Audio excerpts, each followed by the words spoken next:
પરમ કૃપાળુ શ્રીજી મહારાજ, બાપાશ્રી, સમસ્ત સદગુરુઓ તથા અનંત દિવ્ય મુક્તોની આ દિવ્ય સભામાં ઉપસ્થિત સર્વે સંતો તથા આપ સર્વે મુક્તોના ચરણોમાં સાષ્ટાંગ દંડવત પ્રણામ સહિત જય સ્વામિનારાયણ.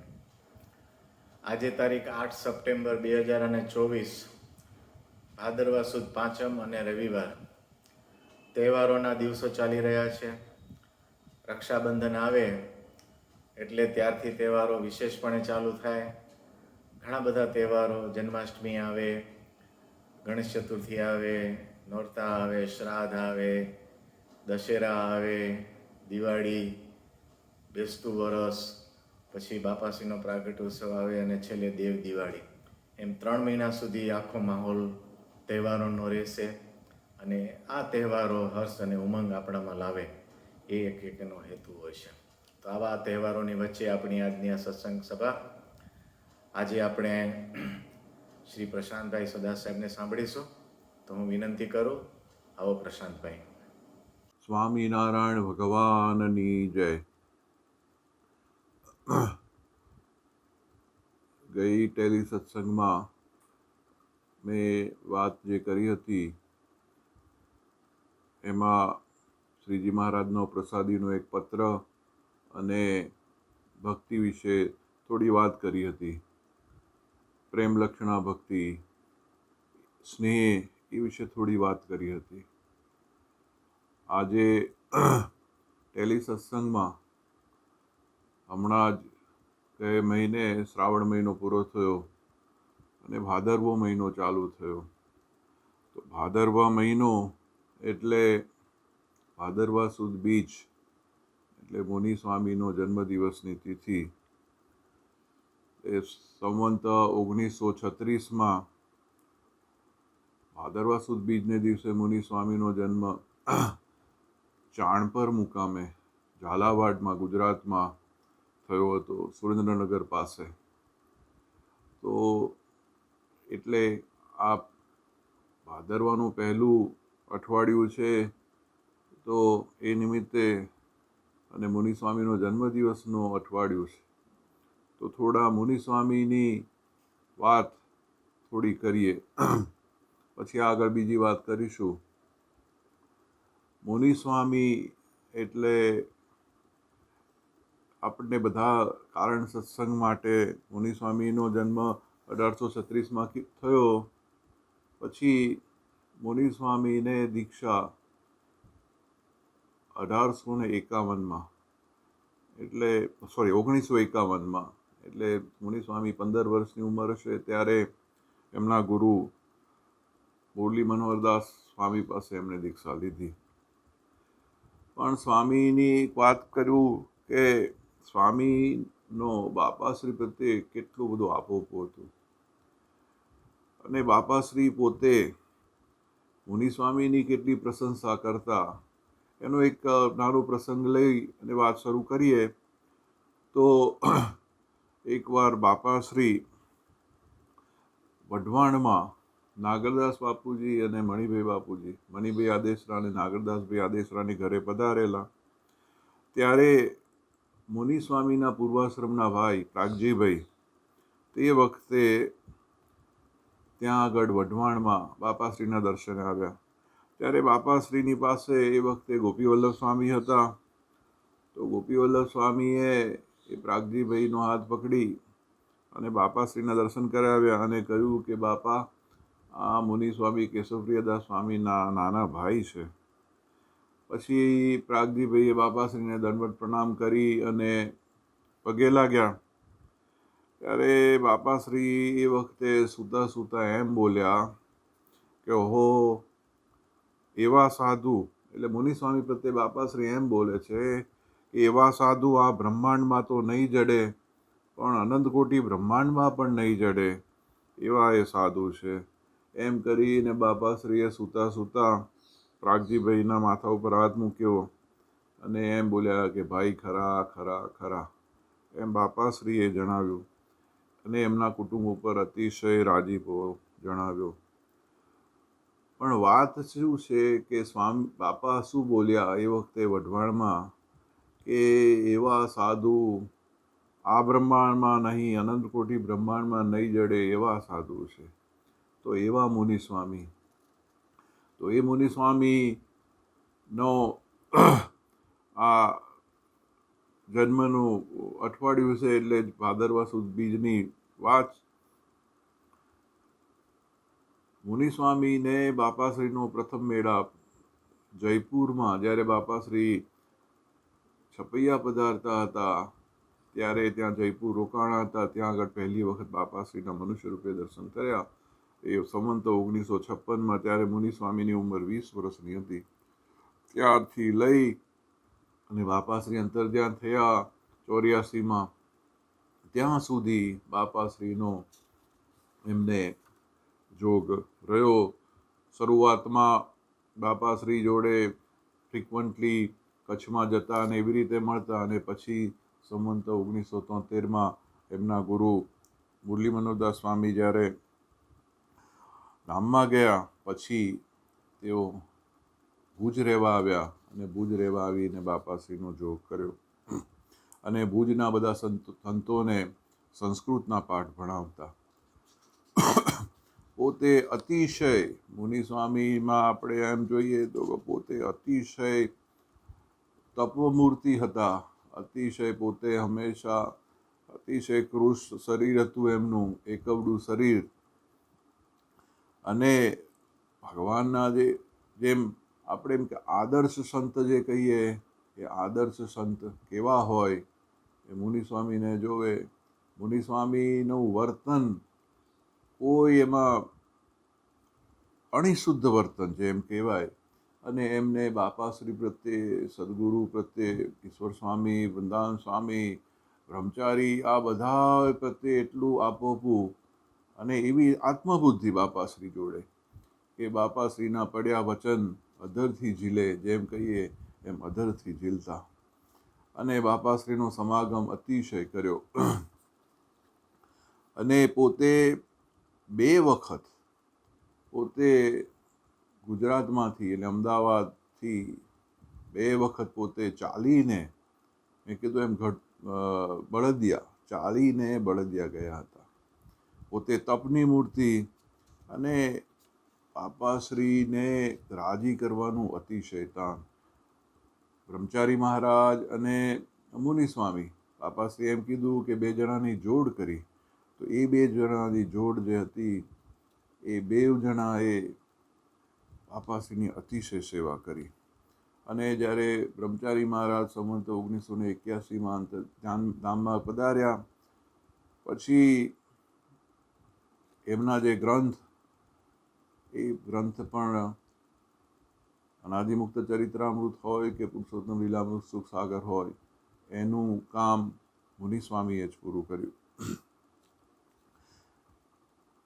એમના આપણે જેટલા ઋણી છીએ, એ આપણે ઋણ તો આપણે ચૂકવી ન શકીએ. મુનિ સ્વામી અંતર્ધ્યાન થયા સંવંત 2030 ઈસવીસન 1974ની સાલમાં. અને બાપાશ્રીએ જે મોટા મોટા જે જગન કર્યા, એમાં જે છેલ્લા 2 મોટા જગન હતા, એક જગનમાં પારાયણમાં પણ પોતે મુખ્ય વક્તા તરીકે મુનિ સ્વામી પોતે બેઠા હતા. અને અનેક પ્રસંગો, અને એમની વર્તનની વાત કરીએ, એક પ્રસંગ યાદ આવે. એક વખત મુનિ સ્વામી ત્યાં આગળ મુંબઈ પધાર્યા હતા. બાપાશ્રી અંતર્ધ્યાન થયા પછી ઘણા વર્ષો પછીની વાત છે. ત્યારે મુંબઈના બધા હરિભક્તો બાપાશ્રીના હિતવાળા હતા, એમનો અતિશય આગ્રહ હતો. એટલે મુનિ સ્વામી સંતમંડળ સાથે ત્યાં આગળ મુંબઈ પધાર્યા હતા.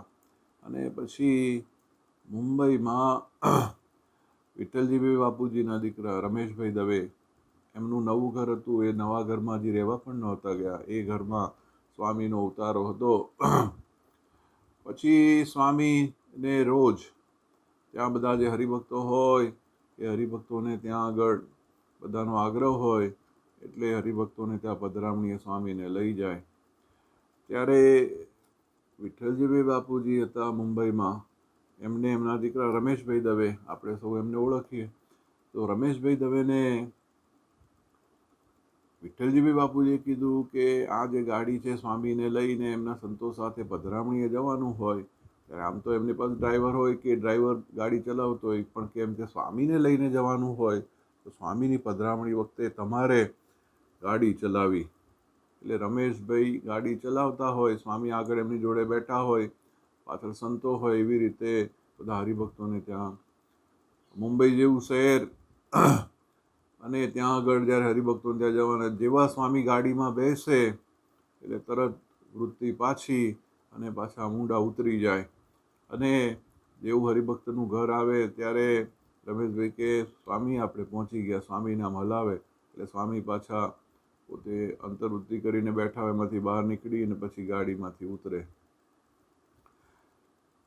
એક વખત એમના ઘરેથી એટલે એમના જે ઉતારો હતો ત્યાંથી બેઠા, ગાડીમાં બેઠા અને પછી સ્વામી ઊંડા ઉતરી ગયા અને પછી કોઈ હરિભક્તનું ઘર આવ્યું ત્યારે સ્વામીને આમ જગાડ્યા. સ્વામી આમ આંખ ખોલી અને રમેશભાઈએ આ વાત કરતા કે સ્વામી આંખ ખોલી અને પછી કે આપણે મોટા મંદિર આવી ગયા. એટલે સ્વામી સરસપુરથી જ્યારે કાળુપુર મંદિર આવે ત્યારે એમ કે મોટું મંદિર આવ્યા દર્શન કરવા. સ્વામી સરસપુર રહેતા હોય અને કાળુપુર મંદિર દર્શન કરવા આવે ત્યાં કે મોટા મંદિર સરસપુરથી દર્શન કરવા આવ્યા. તો સ્વામીને એ પણ વિસ્મૃતિ થઈ ગઈ હતી કે આપણે મુંબઈમાં છીએ અને બધા હરિભક્તોને. પછી રમેશભાઈ કીધું સ્વામી આપણે તો મુંબઈ છીએ. તો સ્વામી પછી એટલું સુંદર હાસ્ય આપ્યું. એટલે કહેવાનું શું કે જે પોતાને કાંઈ એવું કંઈ અંતર્વૃત્તિનું હતું નહીં, મહારાજનો અખંડ જેને અનુસંધાન કંઈ રાખવું ન પડે એવા મહારાજના એ મુક્ત હતા, અનાદિમુક્ત હતા. મહારાજનું મૂર્તિનું સુખ અખંડ લેતા હતા. પણ કેવી રીતે જીવન જીવવું, વૃત્તિ પાછી કેવી રીતે વાળવી, એ સ્વામીએ આપણને શીખવવા માટે રમેશભાઈ કહેતા આ વાત, આ પ્રસંગ એમને મને કીધો હતો, કારણ કે પોતે જ ગાડી ચલાવતા. સ્વામીએ આમ વાત કરી. એટલે આવું જ આપણે નારાયણ મામાના જોયું છે, જાદવજી બાપા, બધા મોટા મોટા મુક્તો આપણે જોયા છે કે વૃત્તિ કેવી પાછી તરત પાછી વળી જાય. એમ જે કે રામકૃષ્ણ પરમહંસનો આમ એક પ્રસંગ છે કે એમ કે રામકૃષ્ણ પરમહંસ હતા એમ કે કાળી માં પેલા મંદિરની પૂજા કરતા અને એવી રીતે હતા. તો એમ કે જીવનનું જે કાર્ય છે એમ કે બે હાથ છે હંમેશા ભગવાન એટલે માતાના ચરણમાં પકડી રાખવા, માતાના ચરણને પકડી રાખવા. પણ એમ કે કામ કરવું હોય તો એક હાથે તો ચરણને પકડી રાખવા અને બીજા હાથે કામ કરી અને એ કામમાંથી જ્યારે નિવૃત્ત થઈએ એટલે પાછું બે હાથે માતાના ચરણ પકડી રાખવા. એટલે કહેવાનું શું કે અખંડ ભગવાનની મૂર્તિનું અનુસંધાન રાખવાની વાત છે. અખંડ એવું કોન્શિયસનેસ, એ જે વાત જે છે એ સ્વામી પોતે હંમેશા પોતાના વર્તન દ્વારા સૌને બતાવ્યું. જેમ શરણાગતપણાની વાત આપણે ગઈ વખતે કરી હતી. શરણાગતપણું તો જેને ભગવાનનું શરણાગતપણું હોય, શરણાગતપણું એટલે એક શબ્દ છે પ્રપન્ન. મારા પિતાશ્રી જે છે બિપિનભાઈ સ્વદાસી આ શબ્દ બહુ વાપરતા. પ્રપન્ન એટલે શરણાગત, પરિપ્રપન્ન એટલે સંપૂર્ણ શરણાગત. એટલે ભગવાન પ્રત્યેનું સંપૂર્ણ શરણાગતપણું એ જે છે. અને જેને ભગવાન પ્રત્યે સંપૂર્ણ શરણાગતપણું હોય એમાં બે વસ્તુ નિશ્ચય જોવા મળે. તો કે શું બે વસ્તુ જોવા મળે? તો કે એ જેને ભગવાનમાં જેને એવી સંપૂર્ણ શરણાગતપણું હોય એમાં નિર્ભયતા હોય અને નિશ્ચિંતતા હોય. આ બે વસ્તુ જોવા મળે. તો કે નિર્ભયતા અને નિશ્ચિંતતા, તો એ બે વસ્તુ એને હંમેશા એવી, કોઈ બી શરણાગત હોય એટલે એવું નિશ્ચિંત થઈ જાય કે હું ભગવાનને શરણે છું. તો જે શરણાગત થાય એનામાં જે નિશ્ચિંતતા આવે અને એના જે છે ને એમ ચાર મુખ્ય ગુણ છે. શરણાગતપણું જેને ભગવાનનો જે સાચો શરણાગત હોય, જેને ભગવાનનો સાચો આશરો હોય, એ ભગવાનનો સાચો શરણાગત હોય એને આ ચાર વસ્તુ સહેજે જોવા મળે.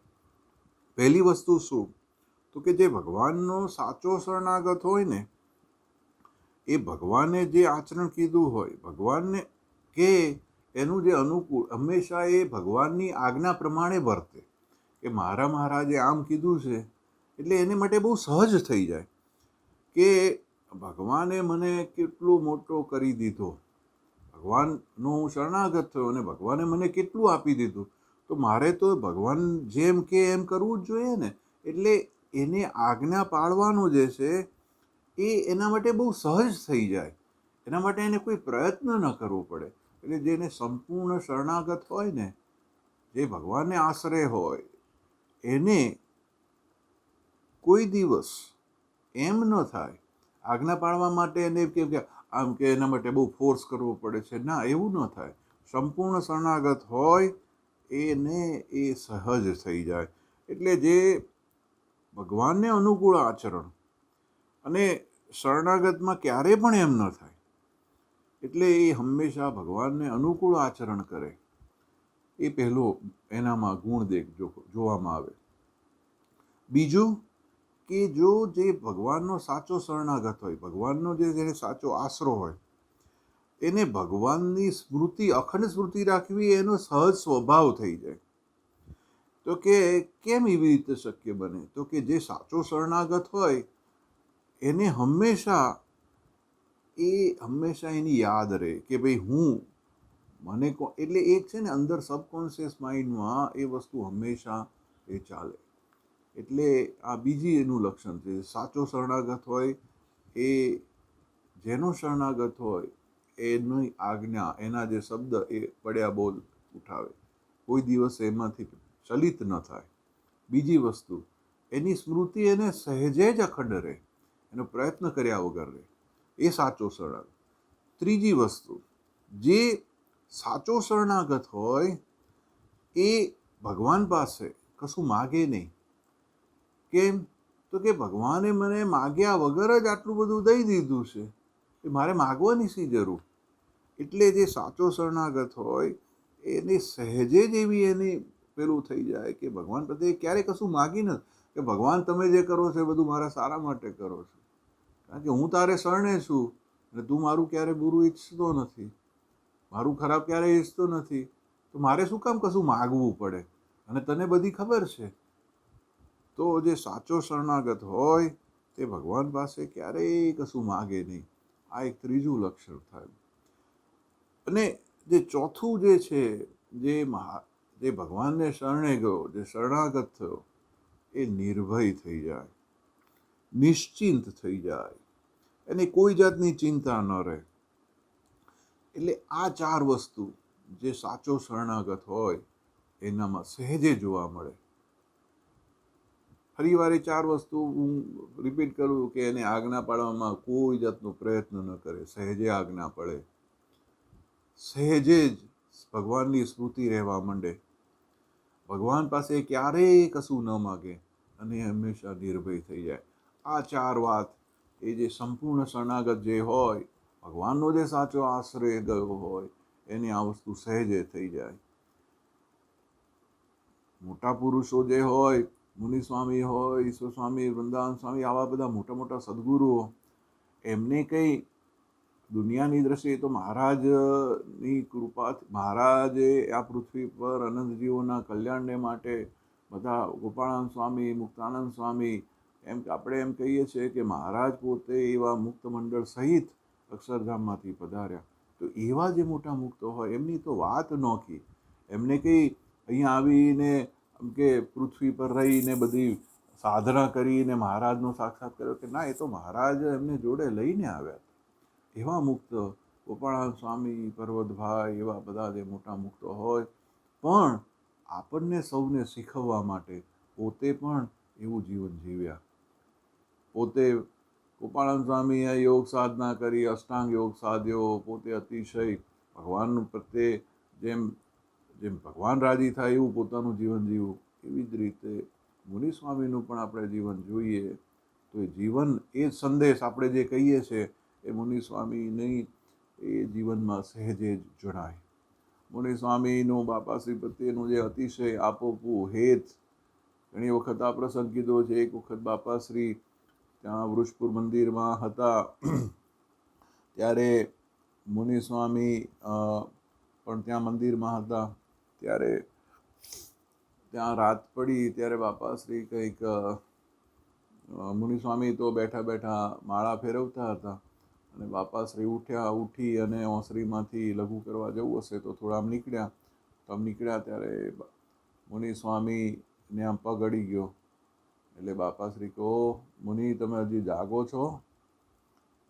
પછી બાપાશ્રી અતિશય હેતથી ઉવાળા લીલે મુનિસ્વામીને ભેટ્યા અને અતિશય રાજી થયા અને એમ કે તમારા તો એમ કે જે મોટા મોટા નંદ સંતો હતા એમના જેવા વર્તન હતા, જેમના વર્તન હતા એવા તમે છો, એવો તમને અતિશય ભગવાન મેળવવાનો આગ્રહ છે, એમ કરીને અતિશય પોતે રાજીપો બતાવ્યો અને પ્રેમથી ભેટ્યા.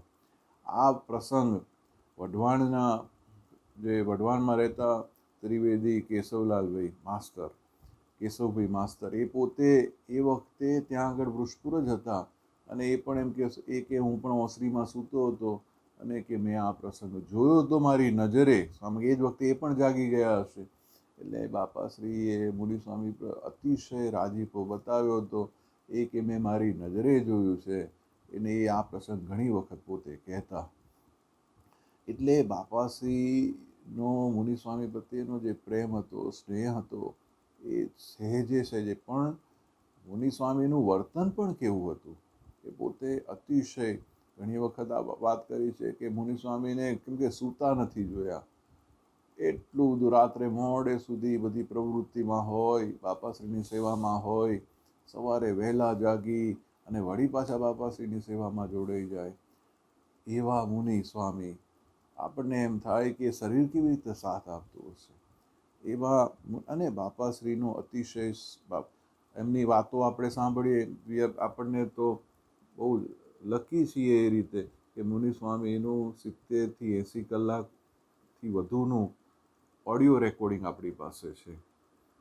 તેમાં મુનિસ્વામીની વાતો મુનિસ્વામીના અવાજમાં આપણે સાંભળી શકીએ છીએ.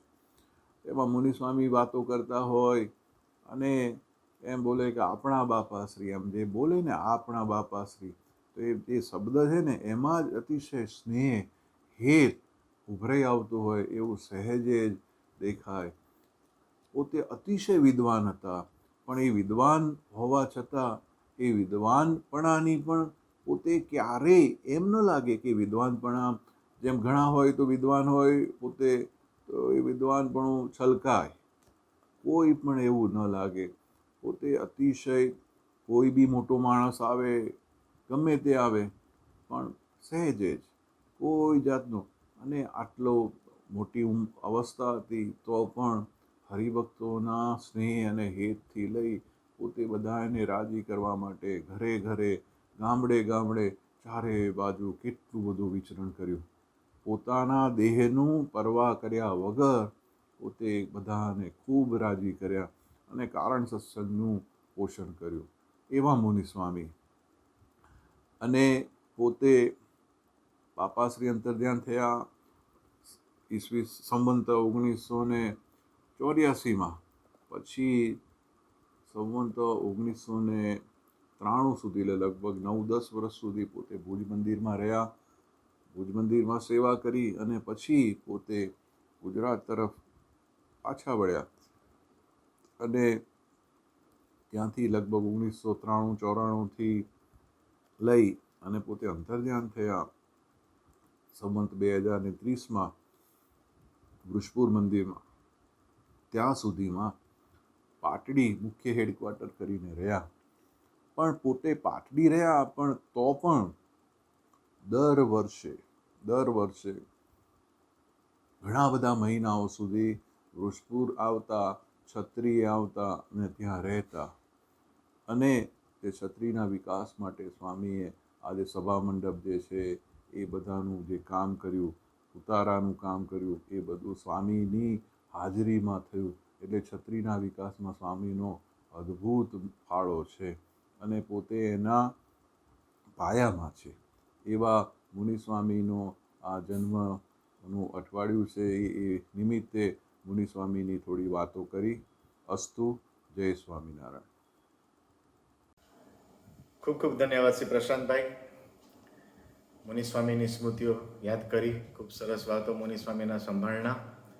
અને ગયા વખતે જે સભા કરી હતી એના કન્ટિન્યુએશનમાં જે ભક્તિની વાત કરી, સ્નેહની વાત કરી અને છેલ્લે શરણાગતિની પણ વાત જે થઈ હતી એ શરણાગતિ ઉપર પણ ખૂબ મહત્ત્વની વાત કરી. શરણાગતિ હોય એને આ 4 લક્ષણ એનામાં હોય એ ખૂબ 4 લક્ષણની વાત કરી.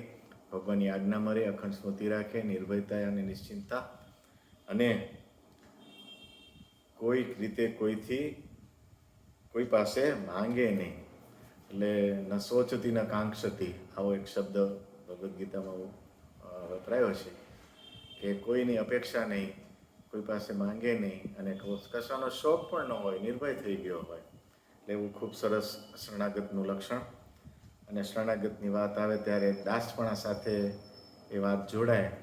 અને મહારાજે એમ પણ કીધું કે જે બ્રહ્મરૂપે વર્તે છે એ જ ખરા અર્થમાં દાસપણે વર્તે છે. બીજા અર્થમાં કહીએ તો જે શરણાગતપણે રહે છે એ જ બ્રહ્મરૂપે વર્તે છે, એમ કહો તો પણ ખોટું નહીં. તો આવી રીતે શરણાગતપણું, બ્રહ્મરૂપની ભાવના, કદાચ એમ કહેવાય કે એક પરિભાષા જે છે ભક્તિની પરિભાષામાં શરણાગતિ કહેવાય અને જ્ઞાનની પરિભાષામાં બ્રહ્મરૂપની ભાવના કહેવાય. વસ્તુ એક જ. તો આવું ખૂબ સરસ શરણાગતની વાત કરી. આજે હવે આપણે મુનિસ્વામીના આશીર્વચન લેશું, ત્યારબાદ 2 મિનિટની ધૂન કરી આજની આપણી આ સભાને પૂર્ણાહુતિ કરીશું. સહજાન સ્વામી મહારાજની જય, બાપા શ્રીની જય, સદગુરુ શ્રીની જય, સ્વામિનારાયણ ભગવાનની જય જય.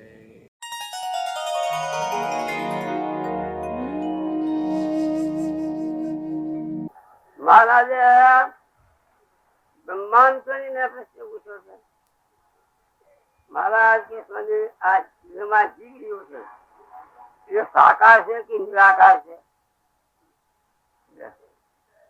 તારે ભગવાન સ્વામી કે મારા જીવ તો સાકાર છે.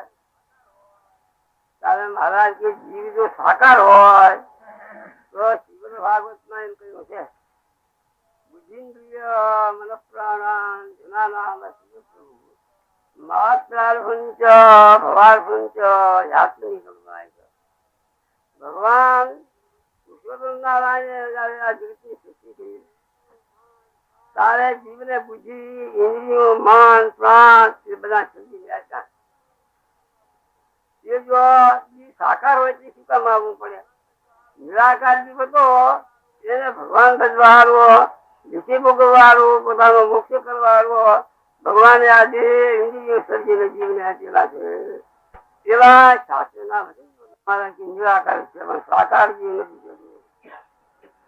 તારે બ્રહ્માંડ ને કહ્યું કે મહારાજ જીવ જયારે ભગવાનને ભજે છે અને ભગવાનને ભજી મુક્ત દિશા પામે છે, અક્ષરધામમાં આવે છે, તારે અક્ષરધામમાં જે મુક્ત બધાય છે એ સાકાર છે કે નિરાકાર છે?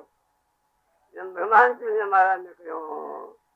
તારે મહારાજ કે અક્ષરધામમાં જે બધા મુક્ત છે તો સાકાર છે. તારે ભગવાનને ભજીને જીવ જયારે ધામમાં જાય છે તારે એને ચૈતન્ય પ્રકૃતિનો જીવ બંધાય છે. મહારાજ કે ચૈતન્ય પ્રકૃતિનો. ચૈતન્ય પ્રકૃતિ એટલે શું?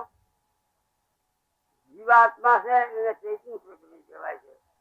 અને આ માયાનું કાર્ય બધું જળ પ્રકૃતિ કહેવાય છે. પૃથ્વી, જળ, તેજ, વાયુ, આકાશ, અહંકાર એ બધા 24 રૂપો છે એ બધી જળ પ્રકૃતિ છે. અને આત્મા છે એ ચૈતન્ય પ્રકૃતિ છે. આ મનુષ્યના બધા જે છે એ જળ પ્રકૃતિના છે. પૃથ્વી, જળ, તેજ, વાયુ, આકાશ બંધાયેલા છે 24 સત્ય કરીને. અને એ ભગવાન ને ભગવાનના મુક્તના દેહ છે એ ચૈતન્ય પ્રકૃતિના. ચૈતન્ય એટલે એ જીવાત્મા, જીવ જ સાકાર થઈ જાય. અને ભગવાન તો સદા જીવ સાકાર જ છે. ભગવાનના કોઈ ચીજ તત્વ નથી. જેમ મહારાજ કે સાકરનું નાળિયેર કયું હોય, એ સાકરનો નાળિયેર કયું એમાં ચીટલી કે કાચલી કઈ નીકળે ખરું? એમાં બધી સાકર જ હોય. તેમ ભગવાન ની મૂર્તિ એમાં કોઈ તત્વનો ભાવ નથી. અને ભગવાન ના મુક્તિ છે એમાં પણ કોઈ માહિત ભાવ નથી. સાકર ના નાળિયેર જેવા દિવ્ય સાકાર છે. છતાં આ મનુષ્ય દેખવામાં આવે, માયાના જીવને દેખાડે.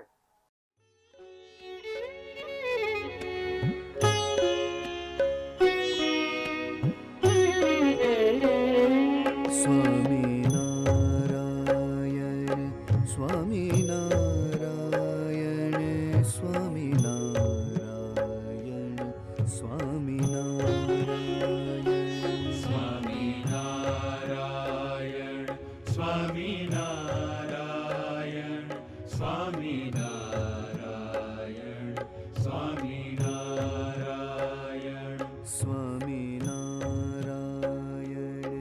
સ્વામિનારાયણ સ્વામિનારાયણ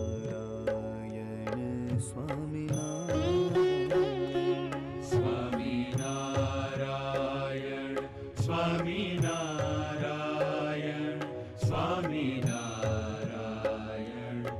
સ્વામિનારાયણ સ્વામિનારાયણ સ્વામિનારાયણ સ્વામિનારાયણ સ્વામિનારાયણ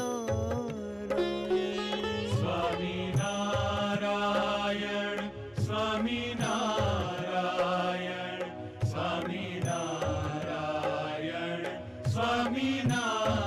સ્વામિનારાયણ સ્વામિનારાયણ સ્વામિનારાયણ સ્વામિનારાયણ સ્વામિનારાયણ